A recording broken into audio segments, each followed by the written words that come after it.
yes, we're back again. It is once more Friday night on the bus. And if Greg Taylor is pointing at you through the screen, then you know what that means. It must be time for that Friday feeling. And tonight we've got a Friday friend with us, Liam. We're not a double act tonight. We've got he's running away from us. He's ran away already. He's had enough. Johnny, come back. That was quite scary, that screen. Oh, okay, fair. It's a bit dark.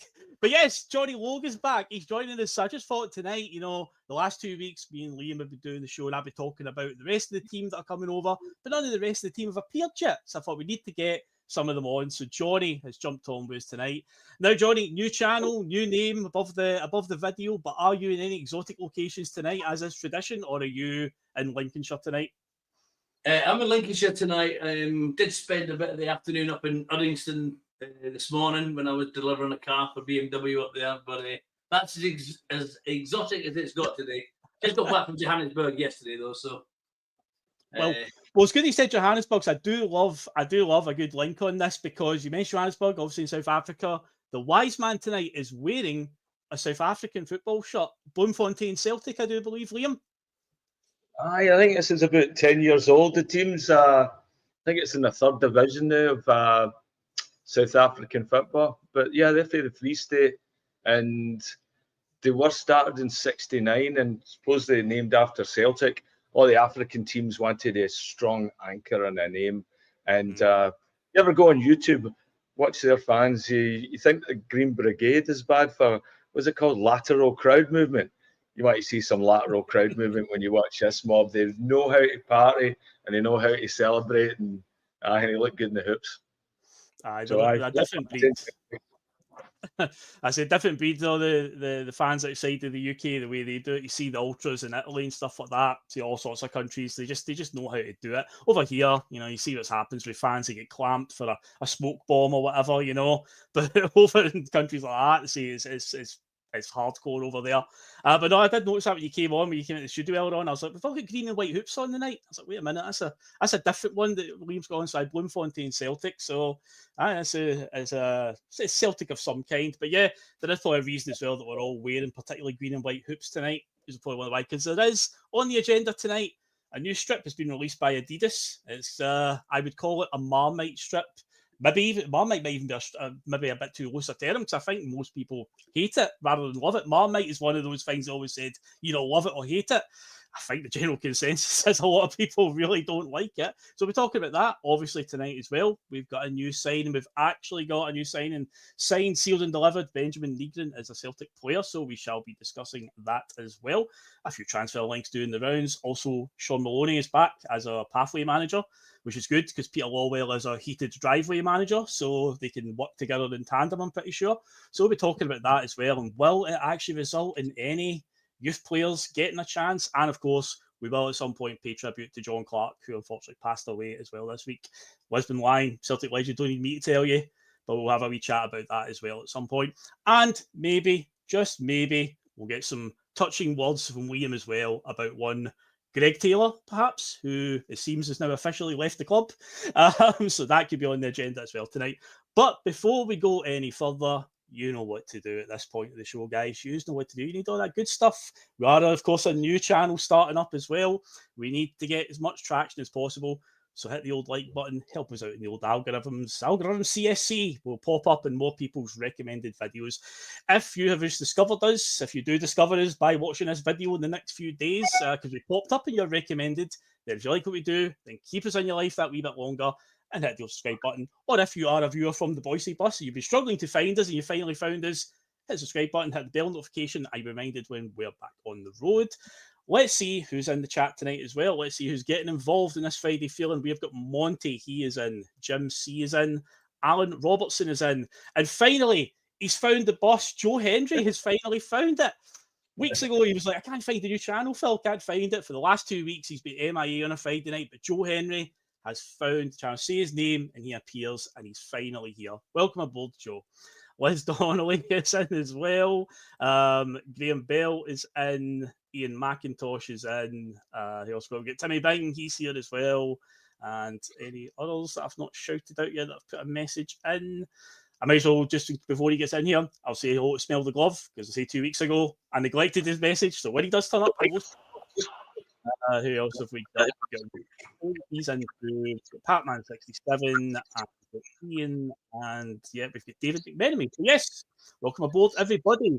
Take a seat as all the Killer No Fillers, all the Friday favourites come in, and of course you can share the link to this channel far and wide on whatever social media platform. See, as I said a couple of weeks ago, the Bhoys bus is still sponsored by Pi Sports. We don't have a sponsor yet, so you don't need to worry about any codes or any websites to go to. So yeah, all that said and done, all that good stuff out the way, I guess we should start with the new signing. Benjamin Nygren is finally a Celtic player. One of the worst kept secrets in Scottish football for the last 2 weeks. Celtic being Celtic, Liam, they couldn't just announce it. Other media outlets from outside of Scotland were saying it was pretty much a done deal. We've been down this road before. I remember when Kuhn and Yang were signed for us. The Korean media reported about 3 weeks before Celtic announced it. Initially, I thought they were holding off until July the 1st, because as I've now found out recently, with the way this whole financial fair play stuff works, with UEFA's rules and whatnot, the new financial year for football teams starts from the 1st of July and it runs to the 30th of June.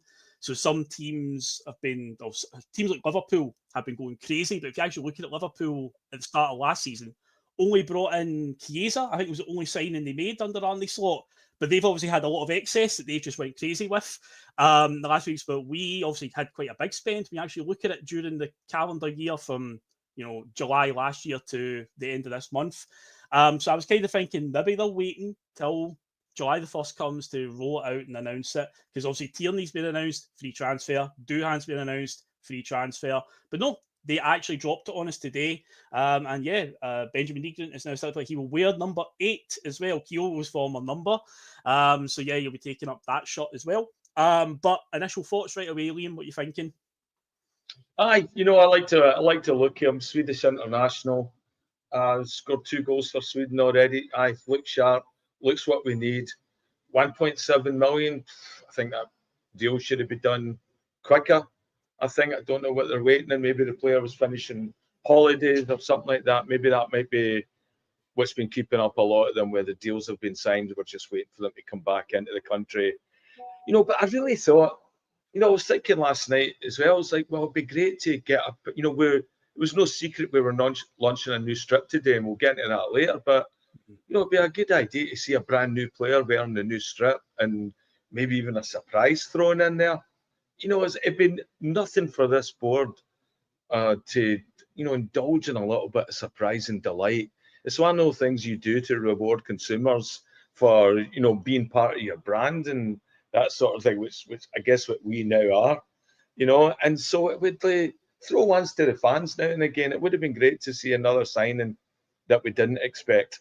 So I'd like to see how quick we're going to get this Fulham boy over the line, because I'm having that, what do you call it, Mandela effect, where I thought all these guys signed 2 weeks ago, and it wasn't until I realised this week, well, actually, we've only signed Tierney and Ross Duhan, 2 guys that were out of contract and both played for the club.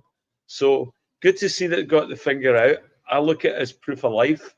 The board is still alive. They're still there. We've no lost the checkbook. The only disappointing thing I think was the fact that they're doing that interview behind a paywall to, as we said on the group chat where we guessed the questions. Know exactly. Phil, you've got his questions. You know what he asks. Okay, I'm going to predict tricks. I've not watched it. I've seen the tweet was doing the rounds about an hour ago, but I've not watched it yet. So, question that's going to come up is, when were you first made aware of Celtic's interest? That's a definite from Jerry McCulloch. He's then going to lean into former Swedish players that played for Celtic. He's going to ask, are you aware of the history? And he might even ask, did you reach out to any of them to get any advice about what it's like to play for Celtic? That's a definite. He will 100% ask them, what type of player are you? What can the fans expect from you? It's not like the player's going to turn around and go, yeah, I'm a bit rubbish, actually. They're always going to talk himself up. So they're always 3 mandatory questions in amongst the Jerry McCulloch playbook. So you don't even you don't need to go on the paywall, folks. I've just told you what the questions are going to be. There you go. Yeah, I've seen a highlight for it already, and he asks him, says, oh yeah, King of Kings, Henrik Larsson, and then he reminded him, I play with his son on the Swedish team. Yeah, okay, played with Jordan Larsson, interested. Plays with FC Copenhagen right now. Right, okay. Anyway. So I know it's nice to see that there's proof of life in the boardroom, that it does work. Okay, it's working. The process is alive. It's well. Now let's scale it. Let's see more signings. I want to see us bring in some quality as well. I think he's very good. I think he's great value. But okay, now we need to hit the ground running. Training started today, so we need bodies in now so they benefit from a pre-season. No clips from training as well. Kieran Tierney waiting at the door to say "sapning" to whoever. I don't know, sapning Callum or whatever. Whatever player walks in the door, they miss the it should have been everybody, and it was just them. It's happening. That's all the training should be done, Just coming in, what's happening. Well, Nicholas Kuhn was looking quite happy in the training video. It was good to see him actually smile for once. But Johnny, on that subject then about Kuhn, because I know we as Celtic fans, we're kind of conditioned to be a bit cynical at times, Johnny. I think it's safe to say, and usually when one comes in, it's usually to prepare for one heading out. So with Nygren arriving, and he's definitely coming obviously to be in the first team, there's no doubt about it. Is it to prepare for the departure of perhaps Nicholas Kuhn? Or even worse, could it be Tyson Maeda? Or is it a case of, again, we're going to see similar to last season where Brendan is going to play Maeda through the middle and he's going to accommodate Kuhn on one side and it'll be Nygren on the other? Or we've also heard stories, Johnny, that Nygren isn't necessarily just a winger. He can also play behind the forwards, which I think could be a big help for us. I think it's a part of our game that I felt has been missing for a while since Tom Rogic departed. And even Matt O'Reilly to a degree, because he was quite a good attacking midfielder. Because I feel like Hatate, McGregor, Engels, Bernardo, they're all very much either just sort of central midfielders that don't attack too much. So maybe Nygren's that as well. He seems like he's got a wee bit of a utility vibe to him, Johnny. It does sound like that. I haven't had a look on YouTube, but I was going to do a bit of it tonight before we came on here, but my mate texted me and asked me to go round for a beer, so I went round for a beer. I haven't seen the guy playing, or haven't seen any of the YouTube reels, mainly because they make people look good. Anybody look good on YouTube. We've said this 1,000 times, but he does sound like a bit of a utility player. Is he? But is he more left? Is he more of a left-sided utility player, or is he left and right? I think he was a left-footed player. I remember when he initially was announced, I'm pretty sure reports had said he was left-footed. But yeah, but like a Tom Rogic was. That makes me think then if he's a predominantly a left-footed player, and I know Kuhn's actually left-footed but plays on the right, so that might not make any difference whatsoever. But it wouldn't surprise you if is lining up a replacement for Kuhn. Or somebody else come in to replace Kuhn. I don't know how I feel about Kuhn, whether he stays or goes. I think I'm a bit 50-50 on it at the minute, to be fair. Depends what Kuhn we keep, doesn't it? Whether it's the first 6 months and the last 6 months of Kuhn, or whether it's the middle 6 months of Kuhn. If it's the middle one, then you want him to stay. If it's the other two, then thanks for everything you've done. You've done brilliant start to this season, but the rest of it was a bit meh, if you like. After he did that celebration at Tannadice, if I was forced to pick one to go, Kuhn or Maeda, I think I would keep Maeda. Although I do agree with our man Mark that maybe the goal contributions from Maeda last year was the highlight of his goal scoring seasons in his professional career, but everything else he gives you, the work rate and the effort and all that, kind of makes up for that. So, but Maeda also does want to play through the middle, doesn't he? From what I've been reading, he's sort of been asking, if I'm going to sign an extension, I want it to be because I'm being given the opportunity to play through the middle, understandably, to secure, if he feels that's his best position and that's where he wants to be, where his Japanese manager he plays him as a centre forward. So World Cup next year, that's where he's going to want to play, so he can really push for that spot. And if he does that and he pushes for it and he scores goals, then everybody's happy. We're happy and he's happy, and Japanese manager will be happy as well. But I think we could be preparing for Kuhn to be leaving, and it's not. If I'm being honest, it's not going to leave me heartbroken or devastated or worried the way I probably was a bit more worried about losing Matt O'Reilly last year. So If he was a big sign, if he was a big player to believe in this season, then I would think, I can live with that. I'd do the same. Yeah, I would. I think he was great in the first half of last season, fantastic. But the drop off, we still got through the second half of the season. Still won the league by a very handsome margin in the end. Obviously, the cup final was a total disappointment for what it was, but he wasn't the only bad player that day. A lot of players didn't show up on the cup final, but ultimately, I don't think Kuhn's reached the point that he's like if he was out the team, a whole team would collapse. So he did have a massive contribution, no doubt about it. But we'll wait and see what that one brings. Also, Edward McGuigan comes in, and God, I mean, I'm 40 in a few weeks' time, and I feel really old reading this woke nonsense here. Liam Nygren said he was a second wave attacking midfielder. What in the name of God is a second wave attacking midfielder? As I say, I feel old just reading that. I'm like, what happens to midfield, forward, defenders? What is going on? Second wave attacking midfielder, the boy says himself. So there you go. What do I know? I feel so old reading that. Also, Liam, what about this one? Alan Robertson says 15 million for Kuhn, take the cash, bullseye style. We're talking about Kuhn if he is going. Do you think 15 million is enough? We're hearing stories from the other side of the city that they're knocking back alleged 17 million bids for Igaman. Should we be looking for more than 15 million for Kuhn, or is it a case of if the player does indeed want to leave? And Monty hasn't minced his words with this one, saying if any player doesn't want to be at Celtic, fuck off. So if Nicholas Kuhn, if he doesn't want to be here, we saw what happened in the infamous 10 in a row season at the start of that, when there was a lot of stories about players that wanted to go, they didn't get their wish, and well, did they down tools? If he wants to go, do we just take 15 million, take the money and run, or do we try and hold out for more, Liam? I think 15 million is a good start, but I think our board will try and hold out for a bit more, or add-ons or whatever. But he's got 4 years left in his contract, so it's up to the board to get the best value they can out of this one. But as far as him as a player goes, down tools. And as soon as you down tools with me, and you think you're playing with momentum, and as you showed in the cup final, I thought he was starting to bring it back in, but he couldn't turn it back on again. And that's a dangerous way for footballers to behave in, especially when you're in a team like Celtic, you're expected to win every week. So I don't think he's got the mental toughness to be part of Celtic, and it might just be a Glasgow thing as well. He might not like it there.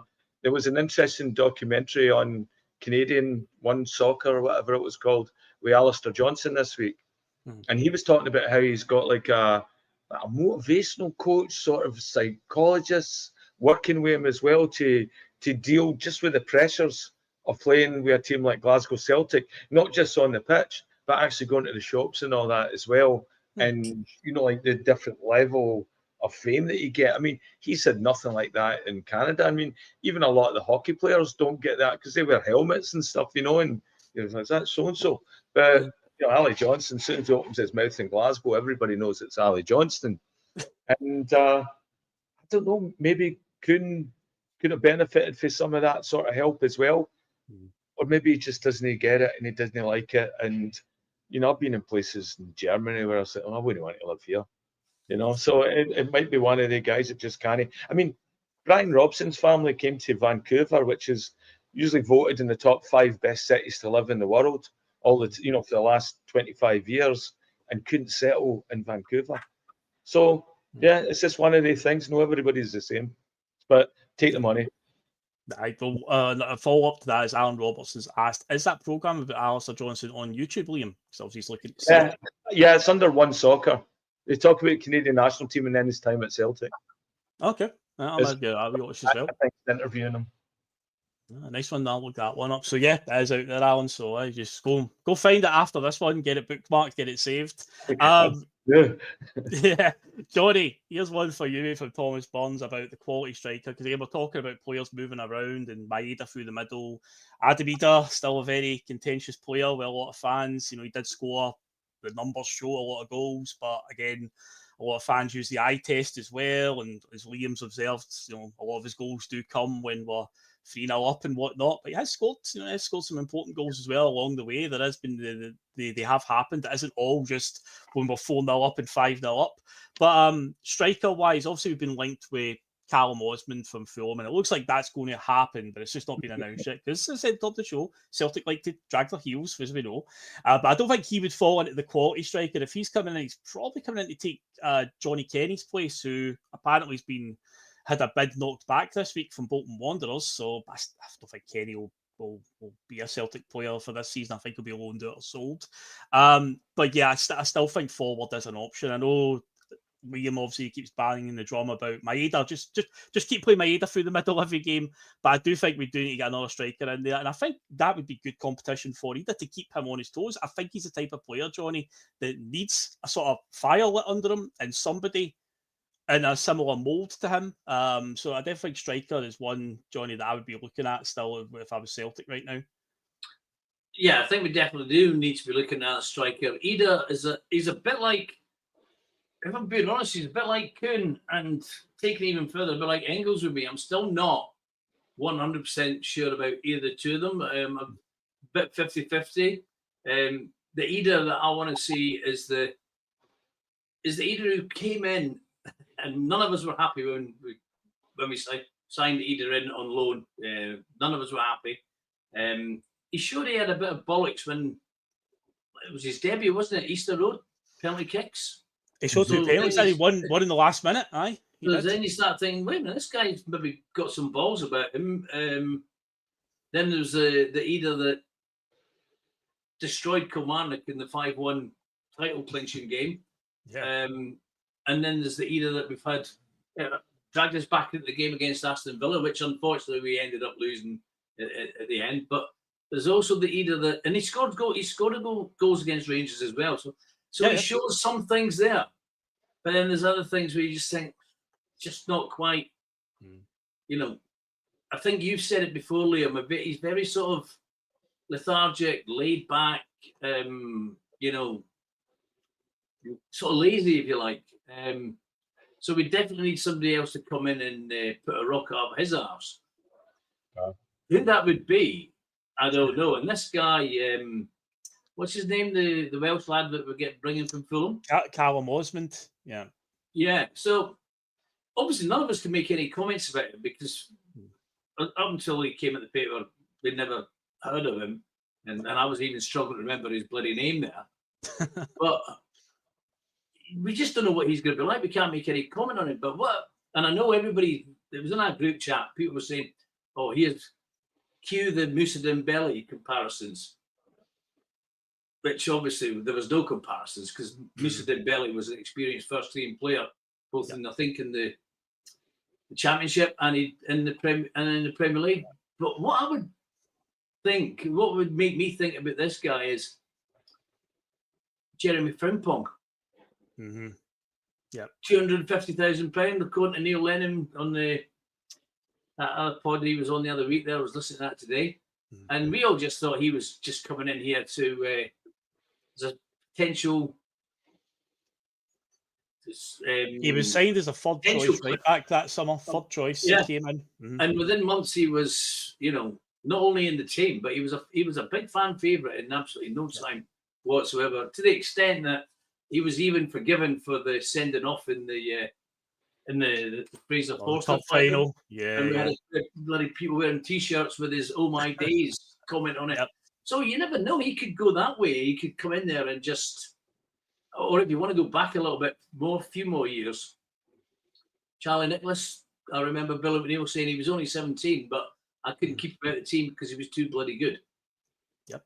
So we can't make any comment on the guy from Fulham because none of us have got a clue what he's playing at. But I'll tell you something, what I think personally, he's already been playing at a higher level than a lot of our development squad players. Has to have been because he's up against better players, probably of his own age, maybe a little bit older. But at the end of the day, players of his own age with probably at least the same capabilities, and he's not playing against butchers, bakers, and candlestick makers. Yeah. So all we can really do with that one, the only comment you can really make is let's just wait and see. But I would like to see an experienced player. And I was watching Bhoys on his show last night, and the boy from Brighton does interest me. If we could get him on loan, yeah. You know, if we could get him on loan, I don't think there could ever possibly be an option to buy on him because they were valuing him at stupid money 2 years ago. Quite what's happened, whether it's just a change of manager, a change of playing style at Brighton, I don't know. But I think it was that. It was I want to say it was that De Zerbi that was a Brighton manager when he broke into the team. It was, De yeah. Zerbi went to, I think he's at Marseille now. I think he's away there. So with Brighton changing manager, I think it's just been that because he went to West Ham last season under Graham Potter, who used to be the Brighton manager as well. Yeah. Known Ferguson from coming through, but it just didn't really work for him. But like I said before, we talked about the potential of Ferguson. I would be for it if Celtic could get some kind of deal in place where if it works, we can get him. I don't like the idea of him just coming here to find his mojo again, goes back down to Brighton, maybe has a successful half season or whatever next season, and ends up getting sold to Chelsea for like 70 million quid or something. You know, it's like we're just developing him just for another team to prosper.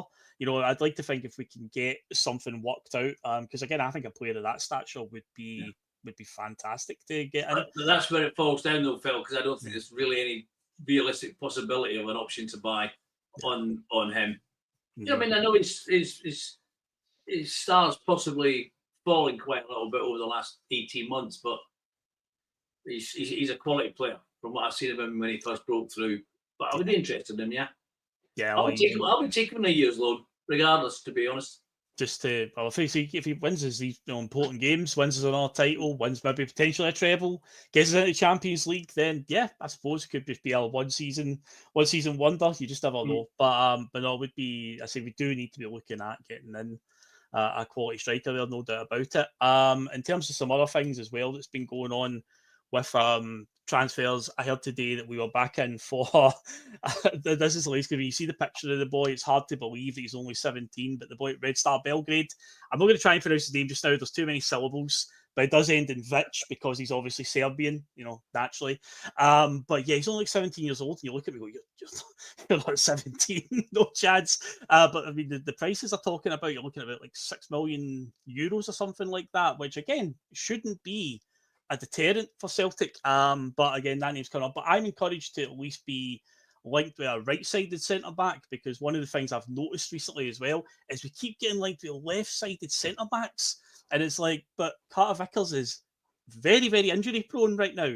And as it stands, if Carter Vickers doesn't play, Nawrocki, who I don't think is going to be here next season anyway, I think his race is run. I mean, I know he got a few chances at the tail end of last season, but it was literally just through circumstance that he got those chances. The Rangers game came in and he did all right, even though he lost on the day. He wasn't the worst player on the day, but it was literally because of injuries. So if Nawrocki does move on, who's the next right-sided centre-back? Stevie Welsh?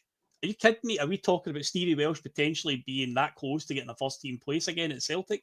Surely not. We need to be looking at right-sided centre-backs, because the story on the boy from Japan, the left-sided centre-back, that one's went a wee bit quiet just now, but again, it could come up again. And of course, another story as well, Liam, is it Celtic's board dragging their heels or whatnot? Because a few stories came out this week about the deal was off and then the deal was back on. Balakisha from Standard Liège. Apparently Celtic, again, they're trying to get the price down. They've got concerns over the injury record of the boy.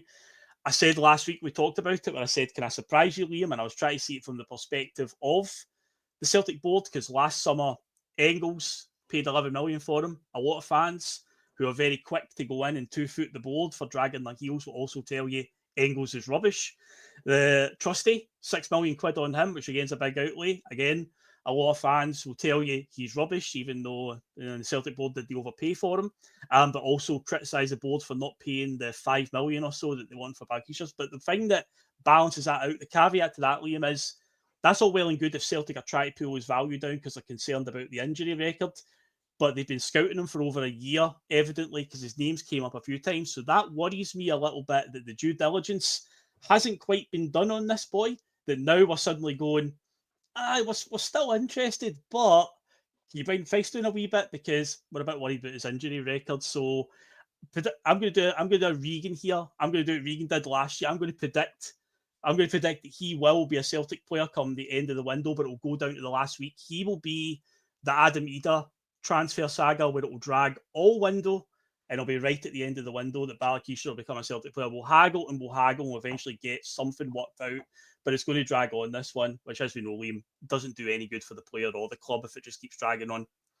No, he's going to come into a squad that's already kicking and might have to find his place, whether he plays, what wing he's on and that with Rodgers. And yeah, we got a funny way of negotiating with teams. We identify a player and then we try and find faults in him. And the mere faults you find in a player, well, why would you want to sign? If he's got an injury record that's bad enough that we have to negotiate a discount on the price, that we don't match the value with him because he's got this injury record, why are we compromising? Why are we looking at somebody with an injury record then? I don't think money's going to make it better. You're not going to put money on the injury or, whatever is, where the weakness is. Mm-hmm. So, yeah, I think that's the part that's frustrating with Celtic. And again, you want them to get value for money. You want them to spend wisely. We go off our head when they don't. But it's this bickering. It's this bickering of negotiation that they have to make it look like they're doing something.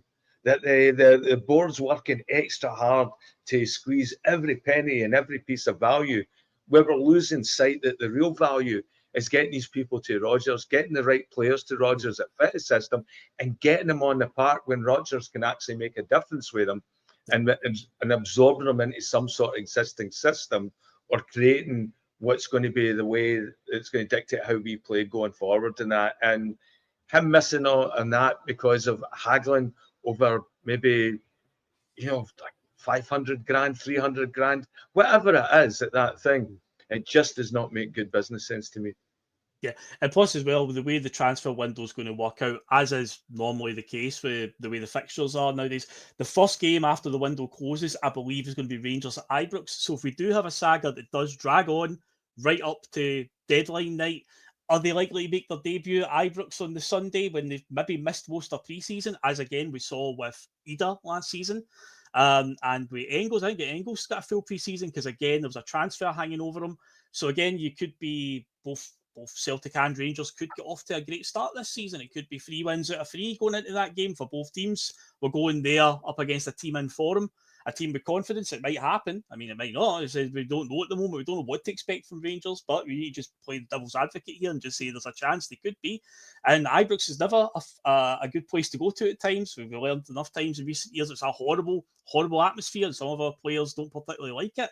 But yeah, if the transfer saga drags on till deadline night and they've missed most of pre-season because they've been trying to force a move or whatever, is it any good to us that they come in and then you're talking weeks down the line where they're not quite up to speed and they need to get phased in? You're totally right about you'll get them in now before we go off on a little pre-season, venture out to Italy and whatnot and all the friends he's got lined up. Get them in now, but I think he will be the one that will drag on, and it will be in the final week of the window. I'll do a Regan. I'll make a prediction. He predicted literally almost to the day that Adidas signed last year. Remember where David Logue said, "I'll buy you the away shirt with Ida on the back if you get it right." And that's what I was just about to say, you Phil. I think you're angling for a new Celtic top from David Logue. No. Regan said August 15th, and it was August 14th he signed. Fair play to Regan, fair play. We do always say that he's got a lot of connections in the media, his young Regan, so do not be fooled. He knows people, so he knew something. He knew something was up anyway. But what we'll say before you move on there, Phil, I think if I've got to listen at the start of next season or up to Christmas about how somebody we've signed on the last day of the season, he would have been so much better. If I've got to listen to one more podcast that says he'd be so much better if he had a full pre-season under Brendan Rodgers, I think my computer or phone or tablet, whatever I'm watching it on, will just get fucking launched to the bottom of the garden, because I'm sick of hearing that. Like, I really am. Yeah, I'm not going to dispute that pre-season is beneficial, but if you've been signed in August and we've got to December and we're still trying to decide whether you're really any good or what you are, then I don't think I can cope with that much longer, to be honest with you. You're a football player. If you've got yourself up to fitness, if you haven't managed to get yourself up to full match fitness in 6 months, then the pre-season training would have made hee-haw of a difference, to be honest with you. Yeah. Yeah, definitely. It's at the end of the day, they're all professional footballers. They all do the same job essentially. So they said even if they do, try to force a move at whatever team they're at, they still have to try and keep themselves fit in some way. So it's a bit unprofessional from the player if they've came to the club without any fitness really. So it's like it's up to them to stay sharp as well, even if they are trying to force a move. But we'll see how that drags on. And say I do predict that Bhoys will be a Celtic player, but it might take a little while. Jim C, with a scary thought, Palmer coming back. Although, did you see the goal that Lewis Palmer scored for Honduras? I haven't seen it, but I've heard it's an absolute fucking rasper. Yes, it is. Absolute screamer, no doubt about it. Was it Thunder Bastard, Phil, was it? It was a Thunder Bastard, yeah, it was indeed, yeah. Left foot volley, or half volley, let it bounce, but still, what a finish. But yeah, they're through to the next round of the Gold Cup, I do believe. It took them through the group stages, didn't it? Yeah. Canada's through as well. I mean, he scores for fun for Honduras, so who knows? There's a lot of MLS teams watching that particular tournament. There's a lot of their players playing in it, so could catch the eye of somebody there. I mean, he's still a player with Palmer, but just don't know if it's with Celtic. Yeah, it could be again just one that's not right for the system. It just might not be. That could be the case. Because I thought in his first 6 months or whatever, I thought he looked like, okay, there's something good there. He got a few big goals for us. Remember a winning one at Motherwell late on, or a late goal at Motherwell, and then Matt O'Reilly scored an even later one that day. He got goal against Atletico Madrid. Of course, there was the infamous one against Lazio that VAR disallowed, which would have been what a moment that would have been if that had been allowed to stand, but sadly it wasn't. But the one against Atletico Madrid was a fantastic finish as well. But I've said it before, the game against Ross County, just after we came back for the winter break in 2024, 1-0, Ali Johnson scored after about 90 seconds, only goal of the game. We got a penalty, Palmer missed it, VAR said he could retake it, he missed it again, and it was like, what a confidence killer that is. And ever since then, I think he just dropped off. He just really, really declined rapidly after that and never really recovered. But it's fair play, though. It was some goal that he scored to the other day in the Gold Cup, so fair play to him. But I think Celtic will be looking for a new club for Mr. Palmer. Now, Johnny, a minute ago you were saying, Phil, I think you're wrangling to try and get a shot. With this bet that you're trying to do, and that's a good link. Again, talked about South Africa earlier, linking it to Bloemfontein Celtic. Well, I said I do like a link on this show, and let's talk shirts. Is it this shirt in particular I want to get, the one that I'm about to show us? Because yes, in case you missed it, folks, Celtic did announce, or Adidas and Celtic together announced the third kit today for the new season. Now, there was a few rumours about it. It hadn't been leaked. Not like it had been shown. There was stories out there about what it was going to look like. Stories of it was off-white was the colour it was being called, with green and orange. I know the colour orange on a Celtic shirt might scare a lot of fans as well when they heard orange, but I was like, okay, let's see. I had a vision in my head. Okay, if it's just plain white, I always think plain white kits are always dead clean. Black ones as well, plain black, plain white. Very clean, very sharp looking. So I thought, okay, let's see what it's like. Give it a chance. And then rumours began doing the rounds. Like Celtic posted a wee teaser video, just a wee nibble for us. Here's a wee corner of the shot. Interestingly enough, they only showed a bit where it was just the white bit in the background, or the white in the background. You didn't see the rest of the shot, so they were very careful in the corner that they picked of the shot. And yeah, they eventually gave it to us. And of course, as if you've been living under a rock, this is what it looks like. Adamida looks very pleased, very happy to be modelling it there, as you can see. Liam, you of course are an artist, and usually when I do bring up a new kit, I usually come to you first for your opinion, because I say you've got an artistic background. What's your opinions on this one? I mean, it looks if the brief was to design something that Celtic fans would love to buy and wear on holiday, I think they absolutely smashed it. Something wearing around the pool, but is it a Celtic shirt? Is it a third shirt? You look at the first one's got to be the hoops. That's iconic. Second one, I think we always like some sort of dark or black kit, because you have to have a proper away kit that you can change. And then the third one is more a novelty, more vanity. And usually, like the stained glass windows, like they try and get some sort of inspiration. I'm trying to figure out what the inspiration is. All I can think of is Men Behind the Wire. I mean, he's always making a very brave graphic choice there in Celtic, considering they try to distance from that stuff. But I wouldn't. I don't know if I'd buy it. It just doesn't look like a football shirt to me. And again, it might look good casual, but no me. I don't play golf or anything like that. So surprise. And I don't know if I'd wear that. But I don't like wearing football shirts for a start, unless they're maybe like the black ones. But very rarely wear them. But that, I don't know. It just doesn't come across as bold. I like I look at some of the Adidas stuff. I was watching some of the Club World Cup, and I was looking at like the Juventus kit where they're bringing in different colours like yellows and pinks and all that, and the black and white stripes. And I'm like, that looks kind of interesting. I wonder if Celtic will be looking to bring in different colours and that. But as a third strip, nah. You know what I'd always like to have seen? I was always like to have seen if us went with a very light metallic gold. Like almost like a white gold and dark green, bottle green, like hoops. Like contrast in it, but have a gold. And maybe you could bring something like that out for the 67 anniversary of the Lisbon Lions, where the stripes, where it's gold and green stripes. And I think that could look really, really sharp. But this one, I'm giving it a miss. Might look fantastic in person, but maybe one of the ones. Johnny, I know that you're very old school and your thoughts on kits. I know exactly where this is going to go, but what's your initial thoughts, Mr. Logue? Right. As far as what Liam's just said there, I pretty much agree absolutely 100%.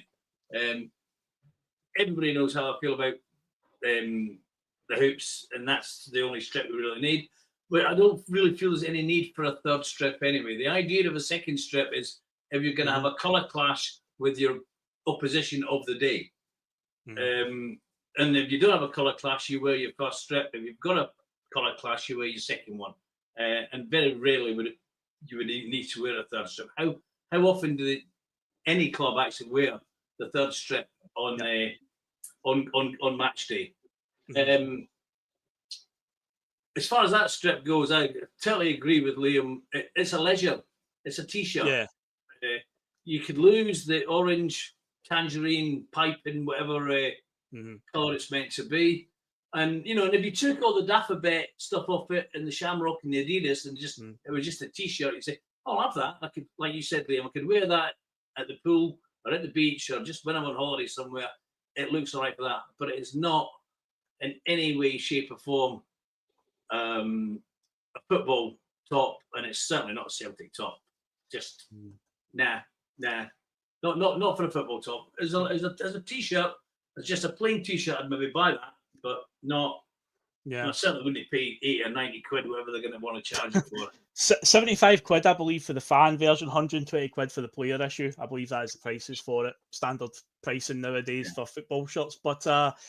Interesting enough, at the top of the show, when I mentioned that, I talked about it being a Marmite strip, and then I thought, maybe not. More people hate it, but I'll tell you something. The comments I brought up, it's very 50-50, so it is definitely Marmite. It's people either love it or they hate it. There's no in between with it, it seems. My opinion is, see if we just take away, and I loved that Terry called it this earlier on. So in our group chat, folks, Terry called it Alan Muir VAR lines. That's what he called it. And I was like, yes, Alan Muir VAR lines. If you take them away, I think see if it was just that white with the orange and then the pastel green, mint green, whatever, I think it looked fine. But the Alan Muir VAR lines are not required. They're really not. I think that's the one thing I would change about it. If it was just a plain white top, fine.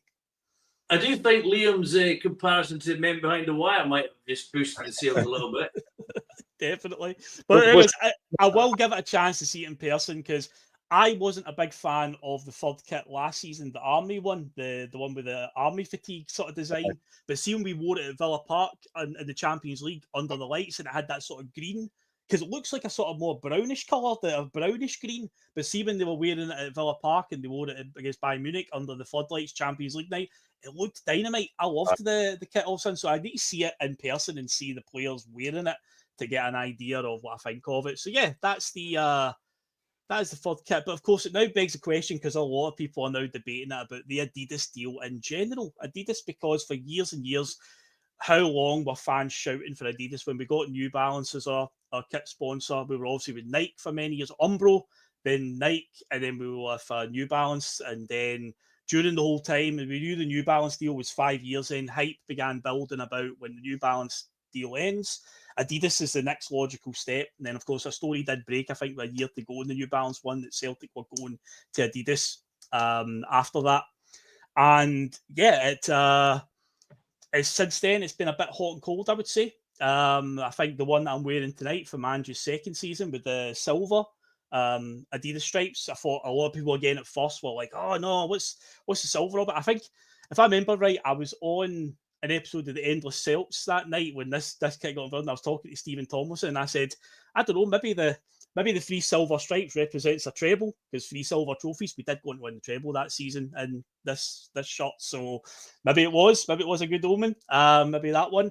But I think this is one of the better ones Adidas has done. I thought the first set of kits that they did, unfortunately, is the COVID season, but I thought they 3 were all quite good, but sadly forever tainted.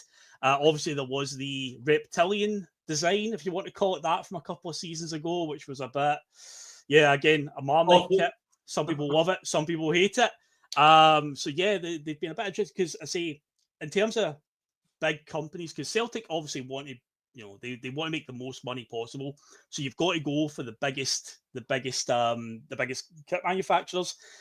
And right now in football, there are 3 that are big. I would say it's obviously Adidas, it's Nike, and it's Puma. So would we be better off if we were Nike or were we Puma? So what I've done, guys, got a bit of fun with this. I've went and found some corkers that Nike and Puma have put out in the last few years during the time that we've been an Adidas team. So just to show that, some of the designs that they've come up with, when it does make you think, maybe we've not got it that bad after all. So let's start with Nike then. Let's go with them. So one of the elite teams under Nike's banner is Barcelona. So when you think of Barcelona, you obviously think of blue and red stripes. That's iconic. It's, as soon as you see that design, it's like Barcelona.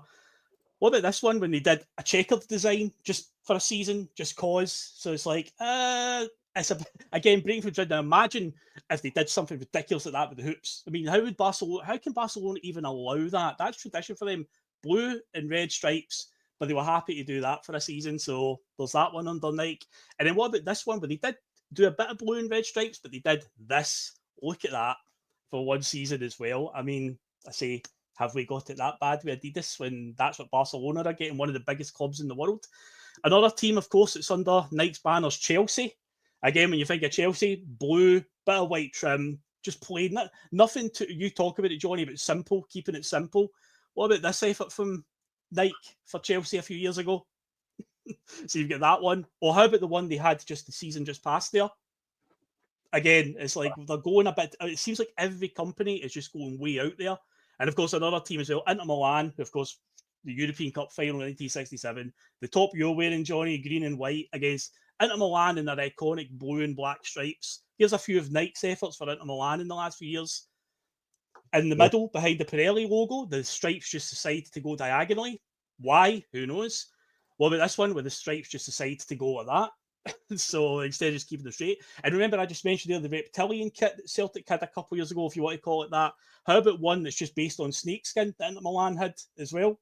So that's a kit that they had 2 years ago. And then this is the one from the season just past.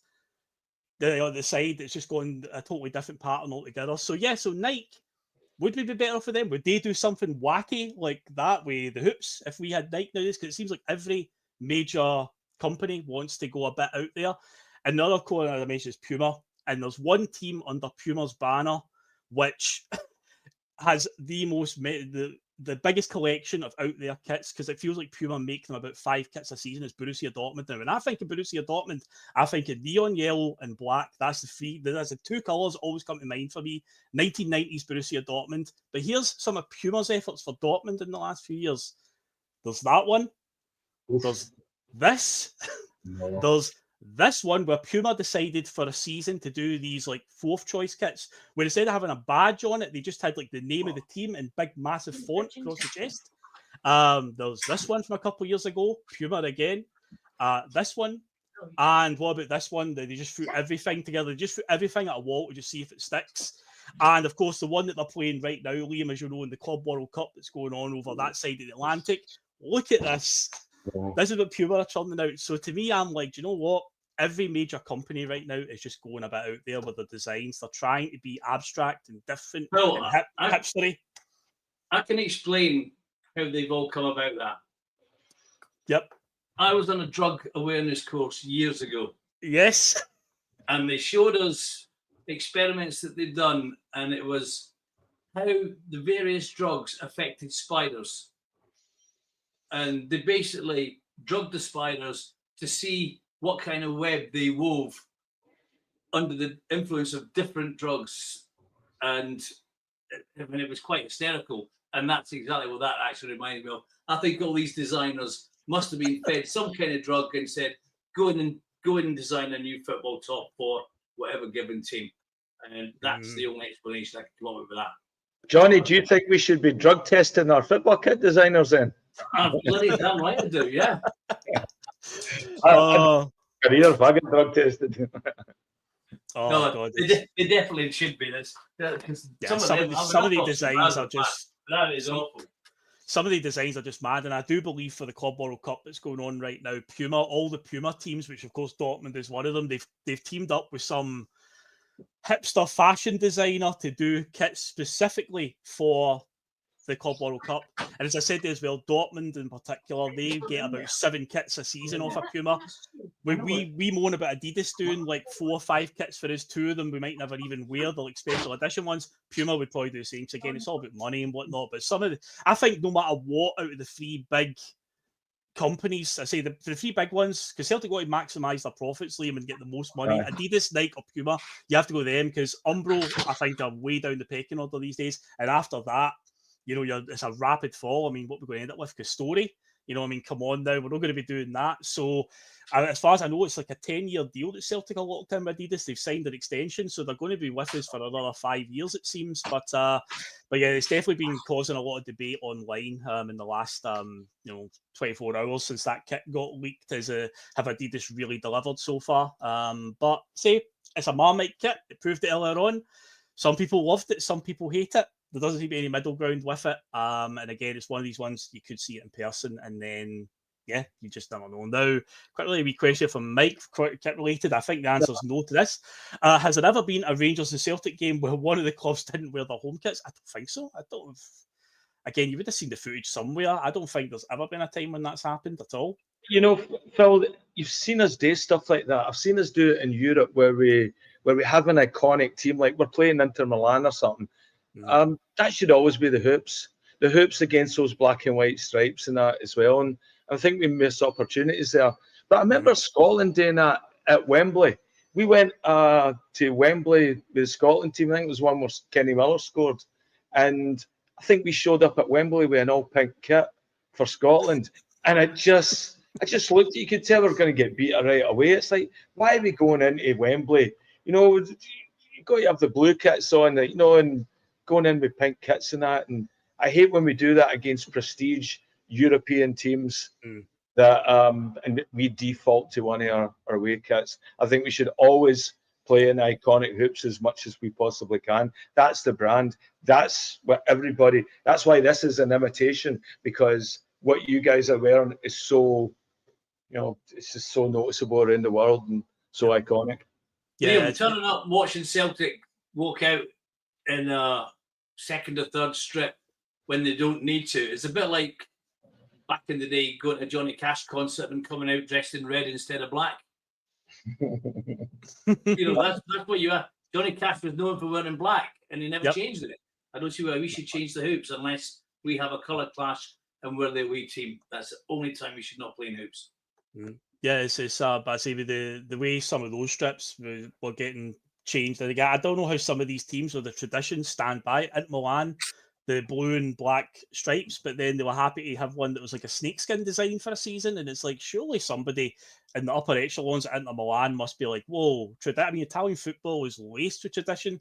You know, but these, again, it's all about money, it's all about branding. You're talking about, you know, not wearing the hoops. I remember going to a Celtic Man United game in 2008. It was Champions League. We drew 1-1. McDonald scored for us and they equalised late on. Man United coming out all blue away kit they were wearing that night instead of red, white shorts or black shorts alternatively. Because what colour do you associate Man United with? Red. But this was around about the time when the companies behind the shirts were getting more control and saying, we want you to wear this. They were actually dictating what shirts to wear because, again, it advertises the shirt and allows it to be sold more. Because when we played them at Old Trafford that season, in fact, we did it the 2 times we played at Old Trafford in those couple of years in the Champions League. The first time where we lost 3-2, we had the green and black striped away shirt, which was quite a nice away shirt, no doubt about it. But again, Man United wearing red, Celtic have green and white hoops. There's no colour clash there. So Nike obviously had influenced us to wear the away one to obviously promote it a bit more.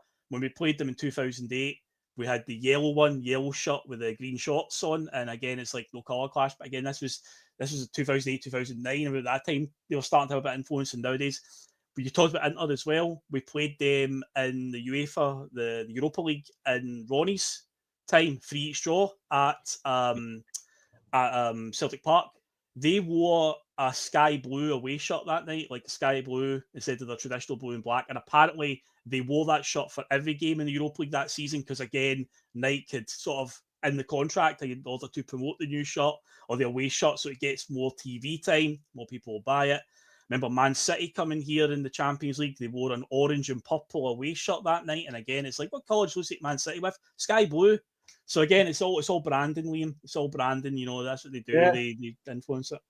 It's poor branding though, because you're taking away the actual brand and you're forcing all this stuff on the sub brand. And when you have an iconic brand and you have an iconic matchup like a Celtic Man City, you want to experience the best you can. And I think it's better for the fan experience as well to see the iconic jerseys and that as well. If you'd shown a picture for that game or seeing it, there's more chance to go, oh yeah, I was at that game because they're wearing the iconic shirts. Well, again, if I'd have seen Celtic versus the black and blue Man United one, I would have forgot all about that. That was Man United. It's not iconic enough for me to know, that was a big game against them. I think the one that surprised me there the most, Phil, really is and the way they messed around with home kits. I thought what they'd done to us 2 years ago with that reptilian monstrosity, where it was bad enough. But that checked one, Barcelona. The Barcelona one, yeah. I mean, when you consider, I think Barcelona fans will be just as... They must have been absolutely raging at that complete strip down in, pardon the pun, and ripping apart of that strip, because they were one of the last ones. They wouldn't tolerate a sponsor even on the front of their strip. That's right. And they only sort of relented to start to the relent was they agreed to UNICEF. But then they've now obviously gone down the same way as everywhere else, and the money's coming in for it because Barcelona need the money. But I'm surprised they got away with messing around with that football strip the way they did. That was a shocker. The same the red and blue stripes. You just see that design, you instantly go, that's Barcelona. You see green and white hoops, Celtic, red and black stripes, AC Milan, blue and black, Inter Milan, white and black, it's going to be Juventus usually. So it's like there are certain designs that are just iconic. They've done the zigzag lines with Juventus and Newcastle as well, didn't they? A couple of years ago. I think they did, Newcastle, they messed around with there. Aye. I know. Tradition, man. It's gone. It's gone. The game's gone. I think the next thing that we're probably going to see is advertising on the shoulders.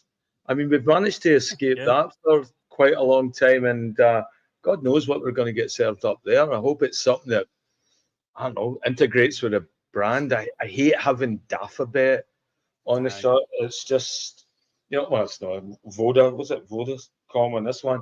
But the Daffabet one annoys me. I'd love to see us, if we're going to get a sponsor, get something more iconic, Yeah, definitely would. I mean, I've liked them with Magners as a sponsor for that. I thought that fitted Celtic really well, being Irish cider. I was like, that fits perfectly. But yeah, Daffabet for me always seems like a really sort of cheap sponsor. I just thought it's just like, who do you know that's got a Daffabet account? If anybody enjoys a wee punt on the horses or whatever, who do you know that goes, I'm going to put a wee bet on my Daffabet account? Nobody uses Daffabet. Nobody. It's not at all. But we'll move on now to a more somber note. So obviously I said at the top of the show this past week, obviously Celtic legend and Lisbon Lion European Cup winner, and employee of the club for the best part of 50, 60 years, whatever it works out at, where you take in all the time he worked for us. Obviously, John Clark passed away. So obviously it was very, very sad news. So as we said before the show, guys, he's obviously had some things to say about John and whatnot. Because I say before, I've always known him as being, well, obviously I know him being one of the Lisbon Lions and whatnot, but obviously very, very much before my time. But I believe he was called the Brush, was his nickname, because he was sweeping up. You had McNeil was more of the sort of ball winning defender, would attack things in the air, and yeah, it was all about and John Clark was the sweeper, the good old sweeper. You don't hear about sweepers anymore in the game, Johnny, but John Clark was one of those, a sweeper. Yeah. I mean, he was when we were getting ready to come on the show tonight, and I usually wear one of my either the Bhoys tops or one of the Celtic tops. So I was deciding which one I was going to wear. I haven't got a lot of selection. I'm not like Mark, who could spend all day going through his wardrobe, decide which one he's going to wear. But I thought, well, tonight there's only one that you can wear, and that's this one here, the Lisbon Lion one, in tribute to John Clark. He was I never seen John Clark playing live. He retired in 1971. As I was saying to you guys before we came on, I was living up in the Highlands of Scotland, up in RAF Kinloss at that time. So up until 1973, so I never seen John Clark play live. I did see some of them, but obviously I've heard the stories. I mean, my favourite one that you hear about him is when I think it's David Provan that tells it, when he's in the lift and Pelly walks in, and Pelly just looks at him and says, "Oh, John Clark, number 6, 1966 or whatever," and he walks out and who's that? But I'm sure there's. I've heard a few. I listened to some podcasts earlier this week, reading things about him. You hear a lot of stories about him, but yeah, I mean, I think it was just short of 50 years his employment service to Celtic was, and obviously his personal involvement with Celtic would take him to a full lifetime. So he's 84 years old, and he had a very good and rich life, and he got to spend most of it in the place where we'd all love to have been, like Celtic Park, and because what was he? He was a player, assistant manager, kit man, and just ambassador, whatever. He was just covered everything in there. Well, just an absolute legend. So yeah, rest in peace, John Clark. Yeah, no doubt about it. But yeah, Liam, I imagine you echo those sentiments. Aye. Danny Craney's a friend of the Vancouver Shamrock Celtic Supporters Club. We grew up with one of our members, and he's visited, and he's on our WhatsApp. And he put a thing together. He said John Clark was really, you'll not mind me sharing this. He said John Clark was really helpful in him getting into the first team at Celtic. And he had scored a hat-trick against Partick Thistle. And after the game, John Clark took him aside and says, see if I had 11 boys like you, we'd lose 7-6 every week.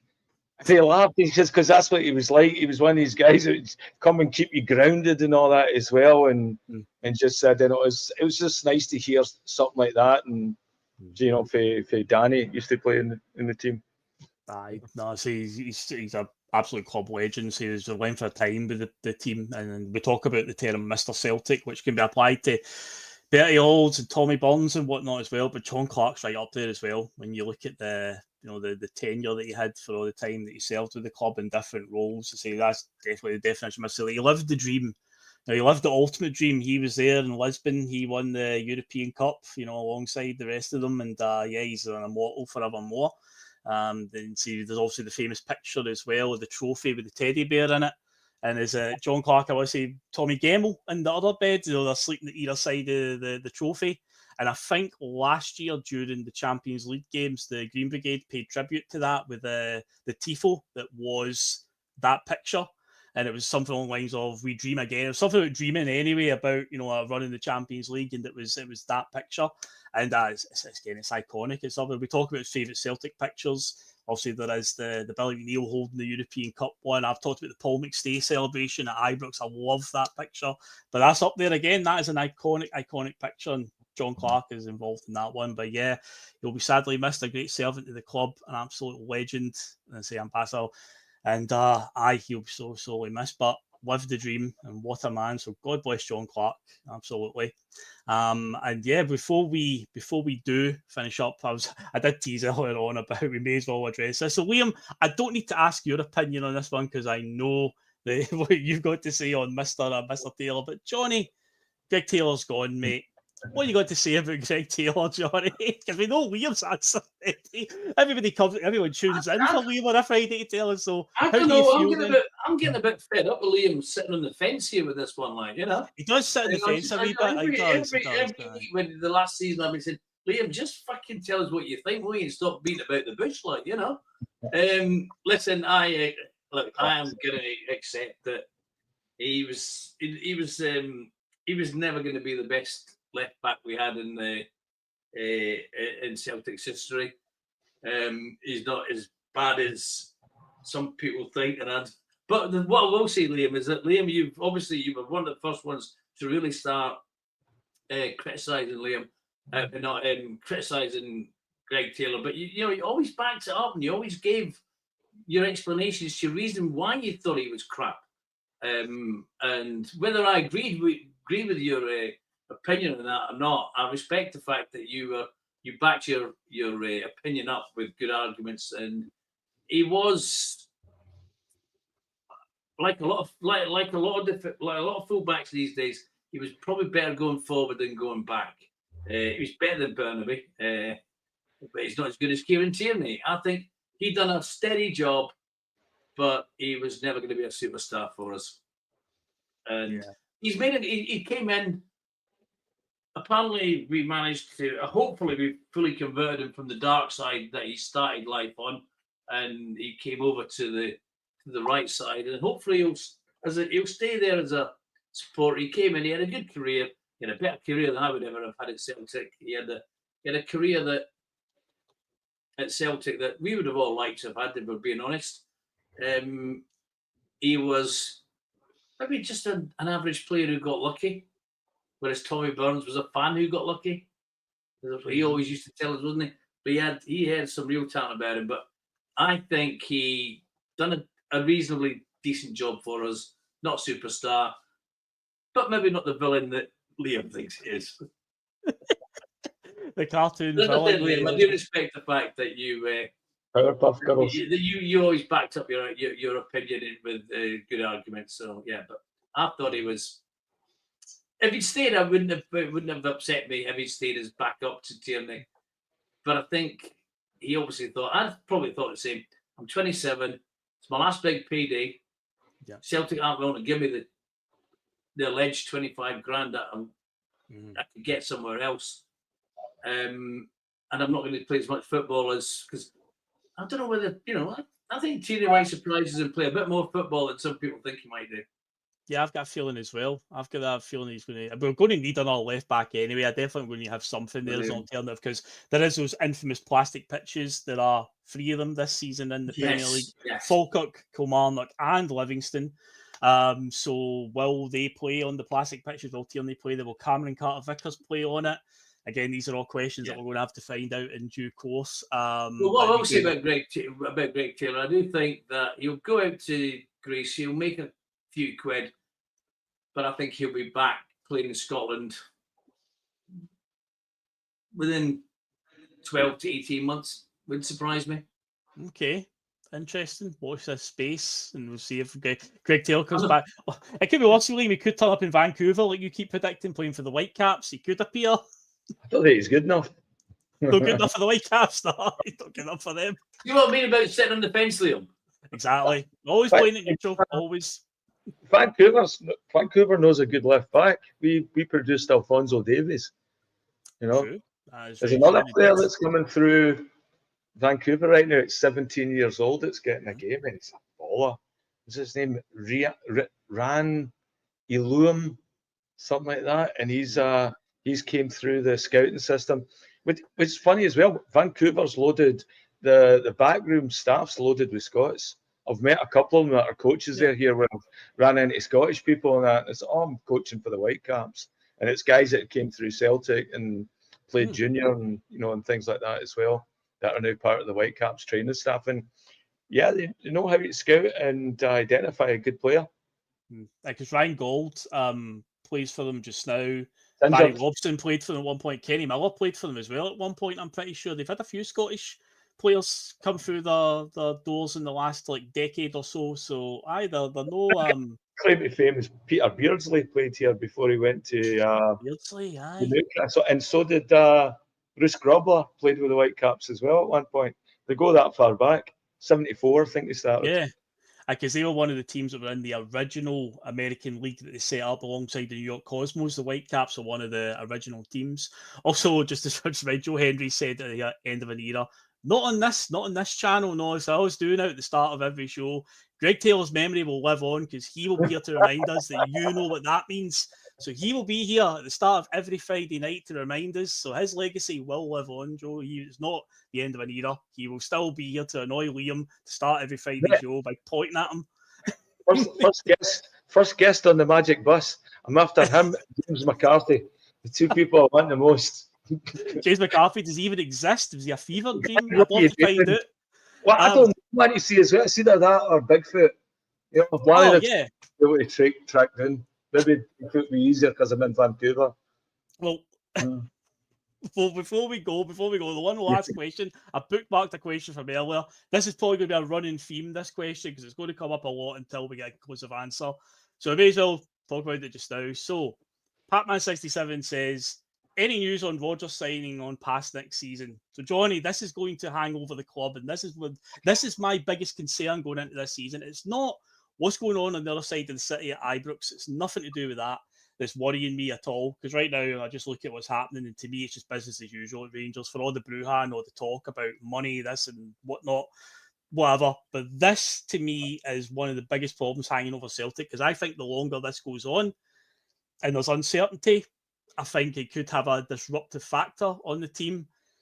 Do you think we're going to see Brendan Rodgers beyond this season, Johnny? Do you think this will be his last season? Do you think he'll come out and tell us pretty soon, or will he keep it rumbling on until about the springtime before finally telling us? Again, timing could be everything. It could derail our season. It might not. I mean, it might galvanise us. It could do the opposite. But I look at what happened to Jurgen Klopp at Liverpool. Liverpool were on course for a good season with Man City and Arsenal, all three of them fighting for the title. Liverpool were top at the time, and he announced he was leaving, and then the wheels just fell off that season, and Liverpool finished way back in third. So it's like, I feel like with the manager, it's a huge issue. He's the most important guy at the club because the buck stops with the manager. How are you feeling about this one, Johnny? How do you think we'll get an answer on this? Do I think he'll be here beyond the coming season? Like everybody else, I don't know. But if he hasn't signed a new contract by the start of this season, then I don't think he will be. I think if he's going to be staying, the contract has to be signed and sealed before we kick off, or at least very quickly after it. I think we don't want the uncertainty of, because we've had people saying, I've heard people saying anyway, oh, well, what happens if we want to sign players? Well, yeah, if a player's going to sign for us, he's going to want to know that who his manager is. I can see that. But they'll be sweetened by the fact, well, I've just given you a 5-year contract, mate, and I'm paying you X amount, or the club are paying you X amount. But what I will say is if Brendan Rodgers is not going to be here after the upcoming season, I want a complete clear out. Mm-hmm. You know, I want the backroom team to go as well. My fear would be, and you know, I don't know John Kennedy from Adam, and you hear lots of people, ex-managers, Neil Lennon, for example, they all speak highly of him, but none of us want him as a manager. Yeah, good coach doesn't translate to good manager. So if Brendan Rodgers is going, then I think this time it has to be a complete new broom. And we alluded to it a little bit earlier on in the programme.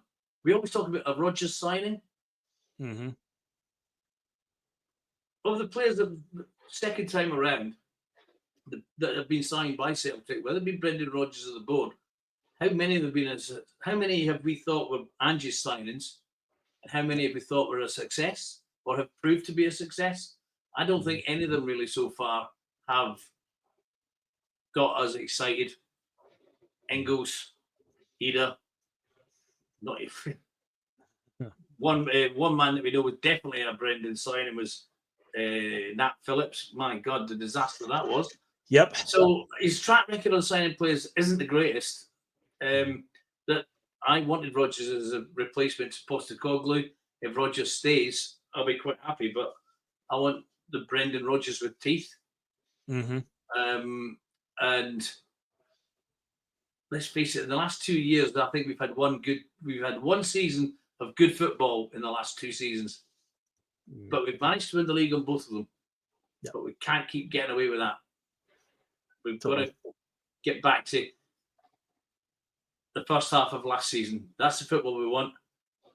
But if he doesn't 100%. sign a new contract by the start of the season, I think he's going to be planning on going. Yeah, we'll see. Hopefully it doesn't have any sort of derailing factor. But Liam, I'll leave this the last point to you then. A few people said in the chat, if he's going, is there a new pathway manager in? Because that is the move here. Graham Till says, got Maloney in as pathway manager with a promise of short of a big job, and Edward McGuigan's followed up with Maloney returning overqualified for his job. Is he Rodgers' replacement? Is this actually the Trojan horse right under our nose here, that's what's happening? What do you think, wise man? Oh, if they're trying to play that clever, they got found out right away. You can see that already on the chat. Graham Terrell pointed it out as well. They're fooling nobody. They're fooling nobody with that one because he's so overqualified for that position, and he's not actually coaching. He's the pathway, and so basically he's going to be walking back and forward between the two teams, and he's going to be looking to see what players that can be developed and what players can be brought in, and hopefully we're not losing them to all these, like German teams and that, in their youth. I'll say this about Rodgers, though. I hope this doesn't become a distraction. I hope it doesn't get too cute with us. One of the things that gets him my goat with Rodgers when he gets too cute with the media and all that and making all this about him. And you do know he's an ego. You do not buy £600 Gucci Crocs if you do not have an ego. You do not stand there with Colin McGregor if you do not have an ego. And we know that our boss has an ego. So yeah, I'm concerned. I want to see us come out the gate firing because let's put the worst case scenario together. You don't qualify for Europe. You lose your first game at Ibrox. Is it his decision where he wants a new contract, or is he at the door? Because if that happens, I don't think that's Rodgers' decision. I think we'll be looking to go, all right, you've had your run, another 3-year run where, you 2 years you've always performed really well. And unless he gets a new squad in or that, somehow his motivational techniques, as we've seen this year, tends to wane. It's not as powerful. It's not as potent as what he thought it was. And so that's the worst case scenario. Yeah, I'm not a big Rodgers fan. I don't like his recruitment, and I really, really don't like his tactics. So let's see where it goes this year. But I want it to be our decision, and I hope we've got somebody lined up other than Sean Maloney and Scott Brown, like doing some sort of double team with them or something, because that looks what our board would do. And it's funny with the Sean Maloney thing as well. I heard it in another podcast with, is Celtic looking for another Tommy Burns type figure? Somebody, an older head that's been through Celtic, that's came through the system, that's got to play for the first team, that can be there to sort of like help and become what Tommy Burns was to some of these boys. This older figure at the club, and honestly, I'm sure there's probably a huge difference between Tommy Burns and Sean Maloney personality-wise. But you wonder if that's part of the club as well, with so many ex-players coming back, that this community-driven focus, this family-type club is something they're actually trying to intentionally develop, looking for that next Tommy Burns. I don't know. I'd be interested to see what players would you like to see come back in that role.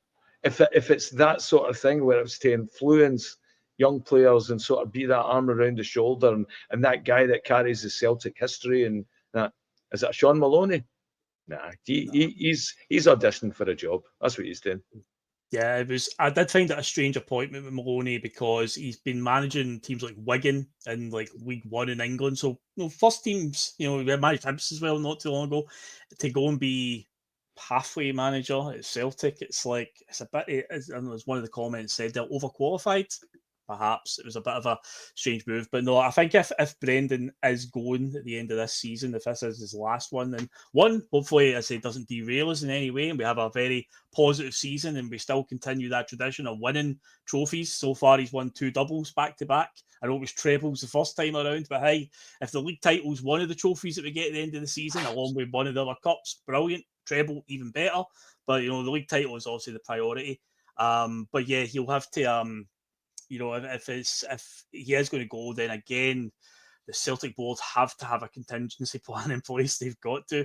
They seemed to have a contingency plan when Ange Postecoglou bailed, and it was Brendan Rodgers. So you'd like to think that it would catch them cold if Brendan's leaving. They would have something in place, and yeah, it does need to be something bigger than a Scott Brown coming from Ayr United or Sean Maloney getting moved up from the pathway manager. I think it's a job, I think, for experienced head. Celtic, you can't have rookie managers, you can't have managers that have only managed at lower levels and whatnot. I think you need to be looking at somebody who is a established name. And speaking of established names, this is the final point of the final comment tonight. Fallon Partridge just came in and says Taylor comeback. So there you go, Greg Taylor to come back as a manager in a year's time. So on that bombshell, as Jeremy Clarkson would say at the end of an episode of Top Gear, on that bombshell, folks, a good idea of Greg Taylor being the manager in the future. Jesus. That'd be Liam's worst nightmare. Yes, we shall head off now. There's been another Friday feeling here on the news channel. So again, before you go, remember to hit the like button and hit the subscribe button and do all that good stuff, because again, it gets the channel more traction because we're trying to build up the subscribers to get a good wee collection of subscribers before the season kicks off. So yeah, if you do that, it'll help us out massively, and we appreciate it. Thanks everyone for joining us. There's still over 65 of you watching just now. We've been on for an hour and 20. That's 3 shows in a row we've done on Friday night, an hour and 20 minutes. It seems to be the new time. 80 minutes now we do. But yeah, we'll head off now. Johnny, thanks for jumping on tonight as well. Thanks for having me. Yeah, wherever your travels take you next. Hope it's a good one. Hope it's Spain on holiday. Spain on holiday. That's not even working. You're just going for a holiday. We got to go out in the one night, Johnny. I'll show you. No, I'm not 350 trained, so I'm going to wait till they put it on the 380, then we can get out there, yeah? Johnny, you did. You say you work hard and travel all over the place, but it's good to actually go now and be able to just enjoy yourself rather than have to jump on a plane again 24 hours later and head somewhere else. Yeah. But yeah, the plan is as well, this coming Tuesday, I think we'll be doing a show. We'll be debuting our first episode of TikToking, which of course I talked about last week when I went through all the show names. So there's a good chance that the first episode of TikToking will appear on Tuesday night. I believe Connor will be coming on to do that, and I might jump on with him, and maybe somebody else from the team will, because we need to try and we'll get to a point now the players are back in trading, teams were signing players and whatnot. Some news stories are happening, so let's try and get more content out there. Say they're just doing Friday nights all the time, so yeah, look out for that coming next week as well. Again, say thanks everyone for joining us. Hit the old like button on the way out, and we'll see you on the next one. Catch you later, guys. Cheers. Cheers.